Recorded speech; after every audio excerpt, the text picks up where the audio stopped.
Joyce, Downey et al. Versus Goodyear Tire and Rubber Co. et al. Each party will have 15 minutes to present their arguments. The appellant may reserve up to 5 minutes for rebuttal. If you do plan to reserve rebuttal time, please let me know, as I will be keeping track of the time. The arguments are being recorded. When you present your argument, please introduce yourself, keep your voice up, and remain behind the podium. You should not use the names, if this is relevant, of children, minors, or victims in your argument. You can refer to them by initials or terms like the child. We have read your briefs and are ready to proceed when you are.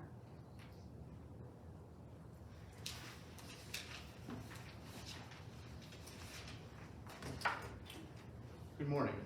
I'm Robert Cahill from Sutter O'Connell. I represent the appellants, the Hallstar Company and Hallstar Ester Solutions Company. I'd like to reserve 3 minutes for rebuttal, please. May it please the court.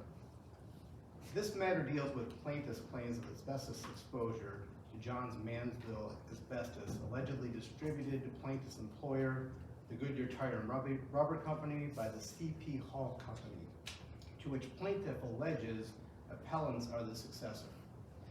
Trial court limited dispositive motion solely to product identification issues, so whether or not appellants are the successor to the C.P. Hall Company was not dealt with below. Trial court granted appellant's motion for summary judgment. If it wasn't dealt with below, why are we here? Doesn't there have to be a final appealable order for us to rule on this? The product identification, plaintiffs never satisfied that they were exposed to products of the C.P. Hall Company, so they didn't meet their first threshold. So whether or not the appellants are the successor to the C.P. Hall Company, we didn't get to that step because plaintiff didn't satisfy step 1. So we were to send it back and say summary judgment wasn't properly granted, the court would then have to decide whether or not Hallstar is the successor to C.P. Hall. That is correct. After the trial court granted summary judgment, appellants moved for sanctions based on plaintiff and Bevan's failure to provide any evidence that established that they had a claim. The trial court did not rule on that motion. Again, if the trial court didn't rule on that motion, then is it a final appealable order? Yes, the court the court granted summary judgment and denied some summary judgment as well. There were a number of defendants. About 8 months later, after the sanctions motion had been fully briefed, the court then, because various claims had been resolved through the parties, the court then issued a final appealable order, which subsumed the dispositive motion order, making everything final. So you're saying she implicitly denied that motion? The court didn't rule one way or the other. So if she didn't rule, is there a final appealable order issue here? Because a motion for sanctions is typically considered collateral. It is collateral. Generally, a failure to rule is a denial. On a motion for sanctions, it's a little different because the court can't just deny it by not ruling on it. The trial court has to actually consider whether the sanctions motion it shows arguable merit. That's the standard that's been laid out. If it shows arguable merit, then the trial court has to have a hearing on the motion for sanctions.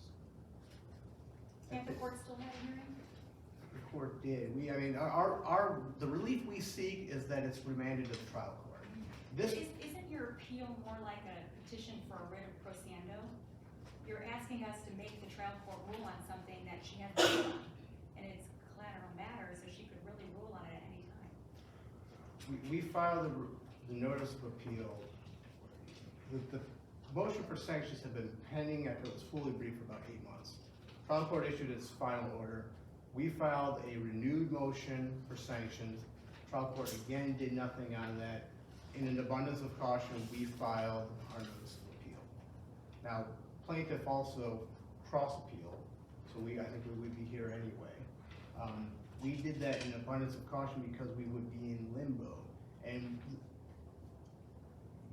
you raised the point about the writ of prosciendo, but that can only be brought if there's no legal remedy.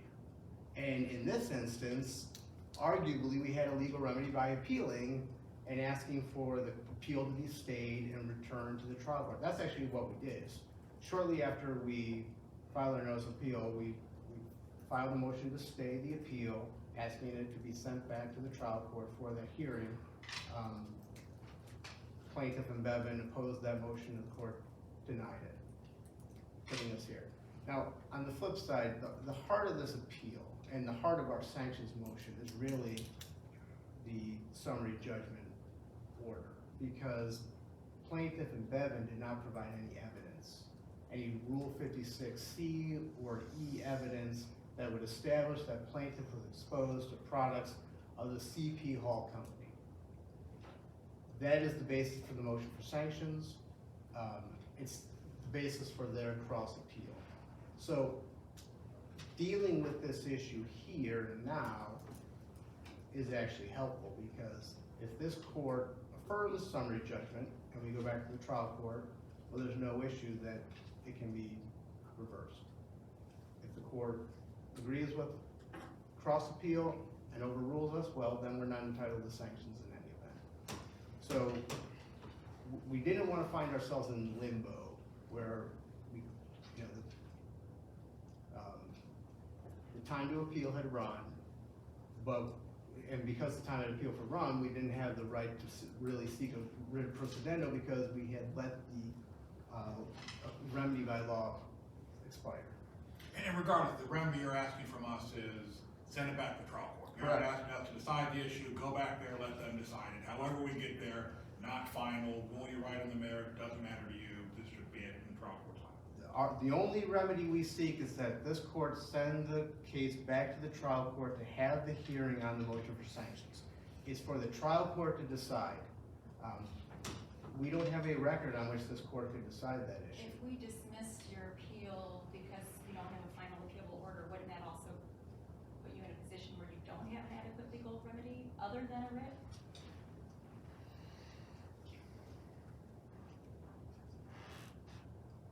It may.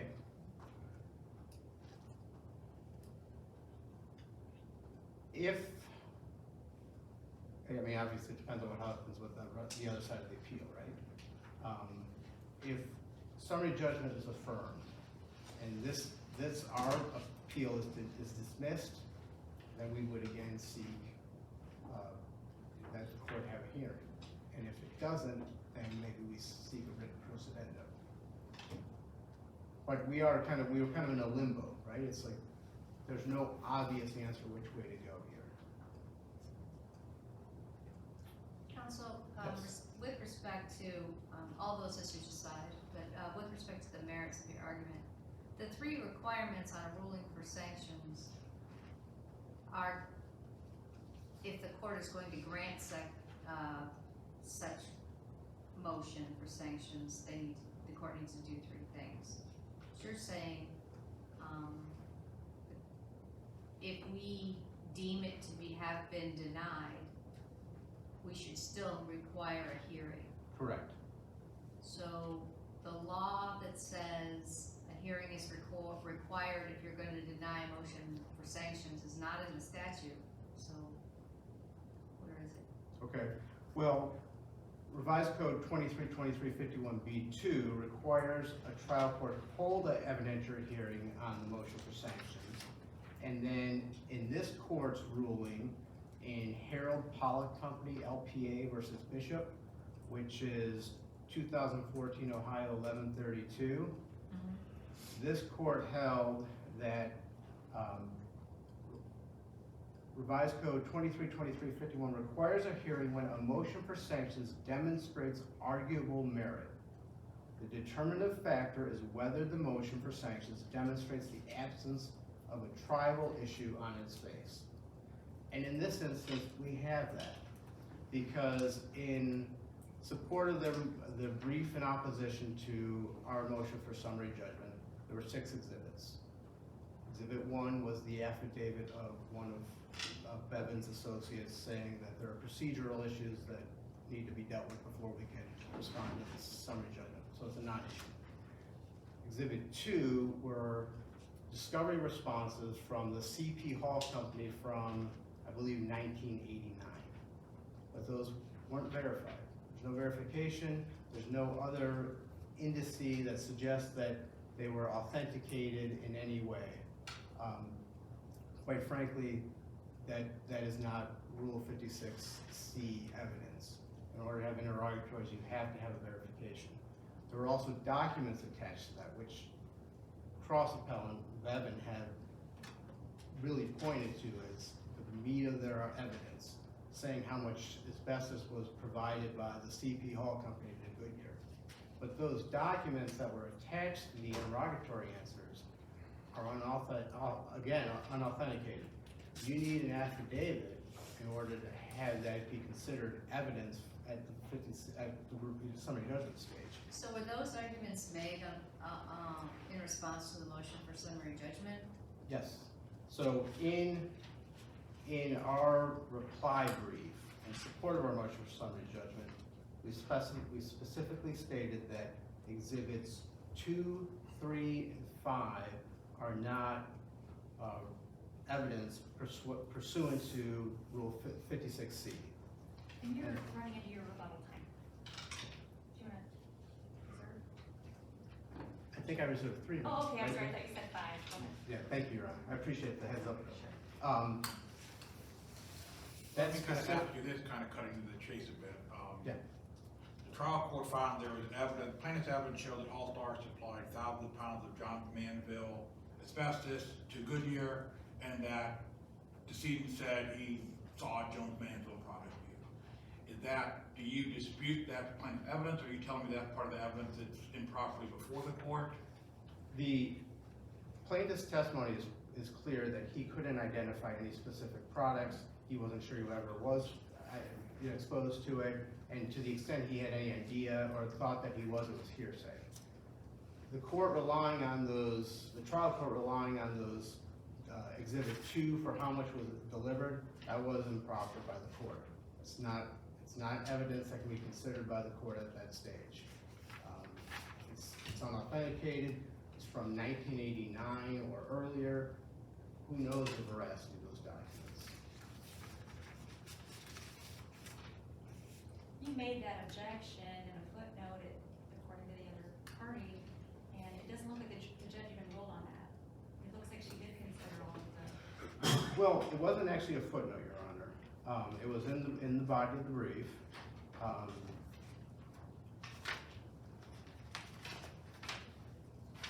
It was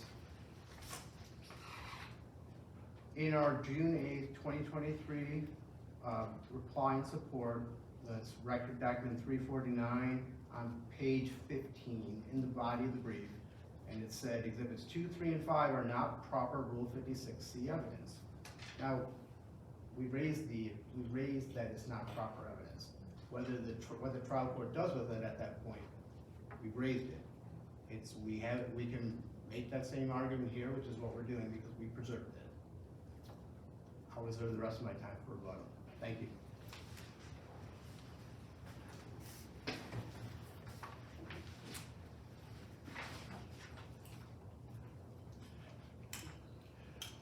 Good morning, Your Honors. May it please the court, my name is Paul Flowers. I represent the plaintiff, Joyce Downey, in this appeal. I'm joined by Brennan Osborne, one of my co-counsel. I thought I'd start with All-Star's appeal and Judge Flagg-Lanzinger's questions about whether we have a final appealable order here. And we do have a final appealable order here. They're just not challenging it. The final order was issued on April 30, 2024. Judge Tammy O'Brien dismissed all remaining claims based upon a settlement that was reached. That was final, end, and done. Their notice of appeal says they're appealing that. They are not. They're trying to challenge the trial court's failure to rule on both their motion for sanctions and their renewed motion for sanctions. Now, back early on, I had this thought that the original motion for sanctions was implicitly denied because it was subsumed into the final order. That doesn't change the fact that it's still collateral and the judge could proceed on it. But there's absolutely no way that that renewed motion for sanctions was subsumed into anything. That's still sitting there, and they appealed 11 days after they filed it, giving the judge no chance to rule on it. So, yes, Judge Flaglands, this is a situation that if it persists for a year or more, calls for procedendo, they would have no remedy at law. They could force the judge to rule. Those never work out real well, in my experience, but that's the remedy that's available to them, not a direct appeal. It's so obvious. I mean, what they're doing here is entirely unprecedented. This idea that the judge doesn't rule fast enough, that you're in limbo and you need to do something, so you're going to appeal and go to the Court of Appeals and let them deal with it. The only case they cite in support of this is ServPro versus Kenny, a case out of this court in 2010. And in that case, the municipal court judge actually dismissed the motion for sanctions. Plain error, it was obvious, was quickly reversed and sent back.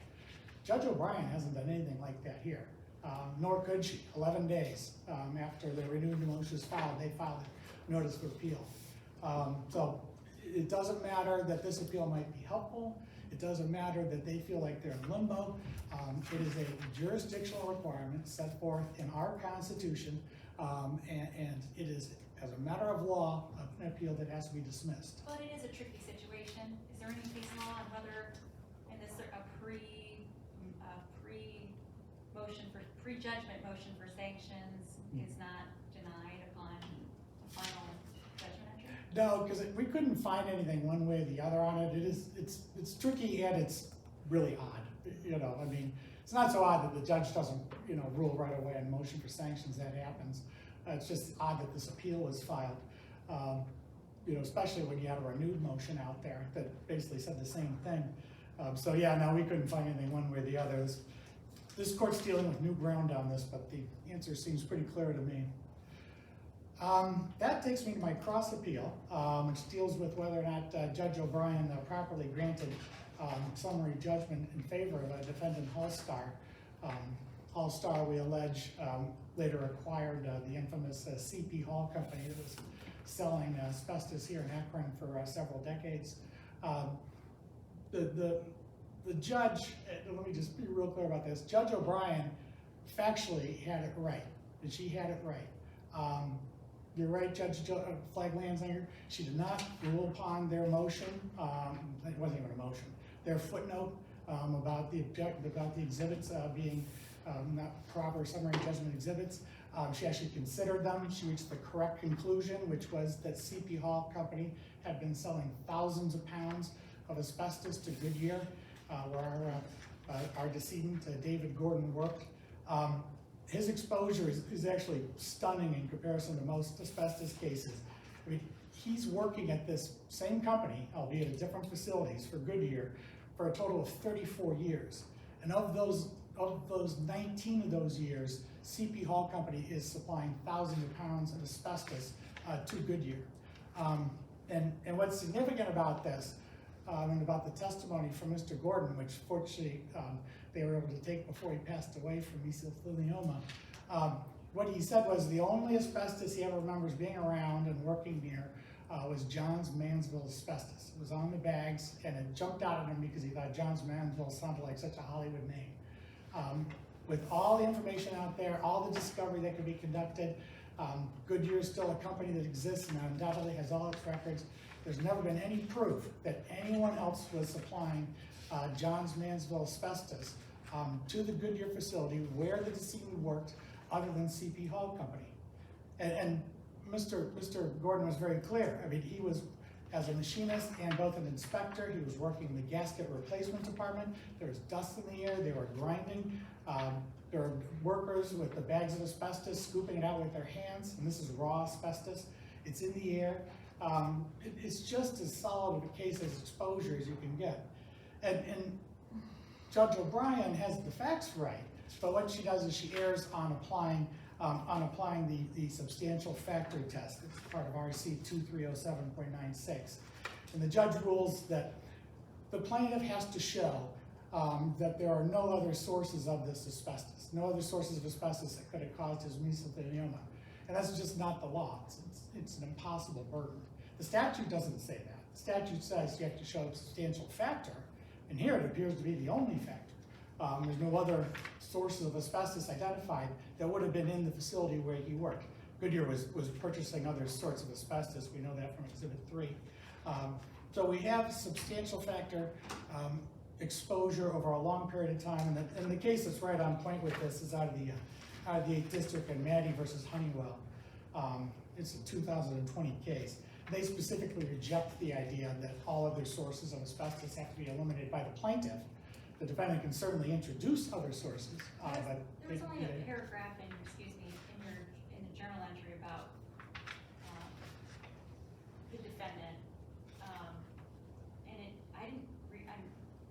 to me it read that the evidence submitted was too speculative that he was exposed to with their products specifically. She never even used, she quotes that law about substantial factor, but she doesn't use the word substantial factor in that analysis. correct, right? And Basically, the evidence didn't support that there was even contact. so I read it as she says the plaintiff would have to create an inference. Right, inference after inference. Well, yeah, I think that's being abandoned, because that's not correct. But she's saying there has to be an inference that it was only CP Hall asbestos being supplied in order for him to satisfy the substantial factor test. And remember, this is summary judgment, and they've got their burden too under Drescher. You know, they could come forward with evidence and rule out and show that there are other sources, but they never did. That's critical. Now to these objections and Judge Hensel's question about whether or not this argument was made in response, it was not. I mean, they never said anything about the second exhibit, the interrogatories, not being verified. They asserted in a footnote, this is a footnote, that 2, 3, and 5 are improperly part of the record. Then they quote from a case that deals with complaints and judgment entries that have to be authenticated in order to be part of summary judgment. And that's in their reply brief. Now, I looked at what he was quoting, page 15, but I think that's just another reference to 2, 3, and 5 aren't part of the record. There's no explanation there of what the specific objection is. And that's just not something that they can kind of throw out there and then blow up on appeal. Wouldn't they also need to file a motion to strike that evidence? I mean, Correct. not just make a footnote objection? And then if there was no ruling on that issue, you would implicitly believe that she denied it or Right. that she considered it? Right, no, exactly. And that's what other defendants did in this case, was file motions to strike. And that comes from the State ex rel Chavalis case out of the Supreme Court in 1998 that we cite in our brief that says it's incumbent upon the objecting, if there is no motion to strike or a specific explanation, the trial court can rely on the evidence, which Judge O'Brien did here.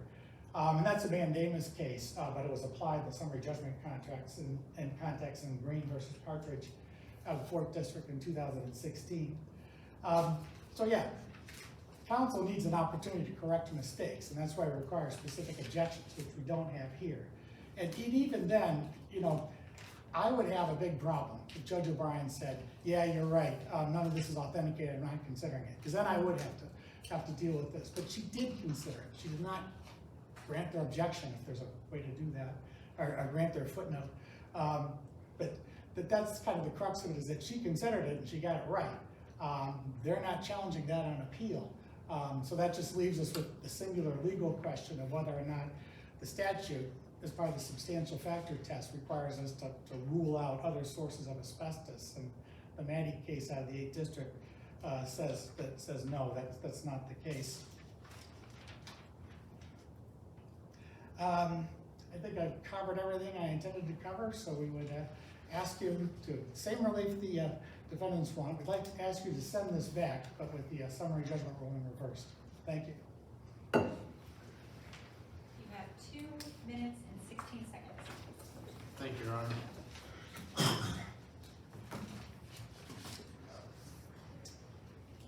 Cross Appellant and Bevan are taking the exact opposite position here as what they took in the trial court. And that, in the trial court, they argued that the court's final appealable order dismissed all claims, including our motion for sanctions.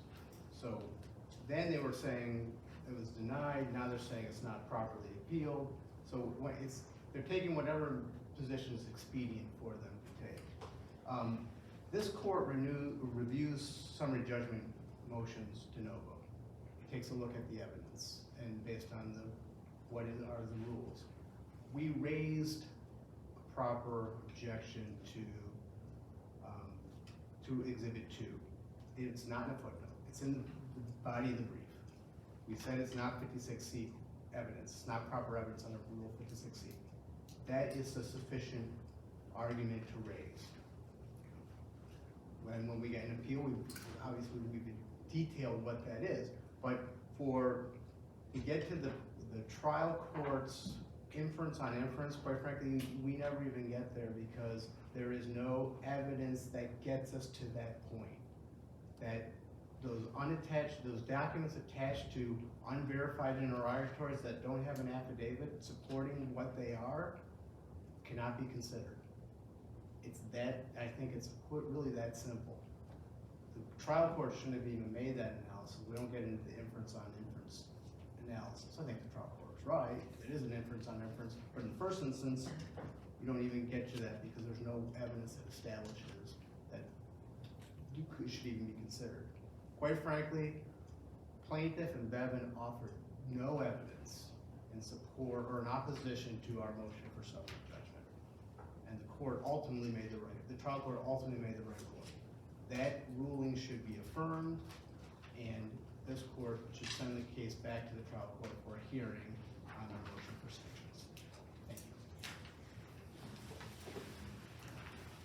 Thank you both for your presentations. The court will take this matter under advisement and issue a ruling in due course.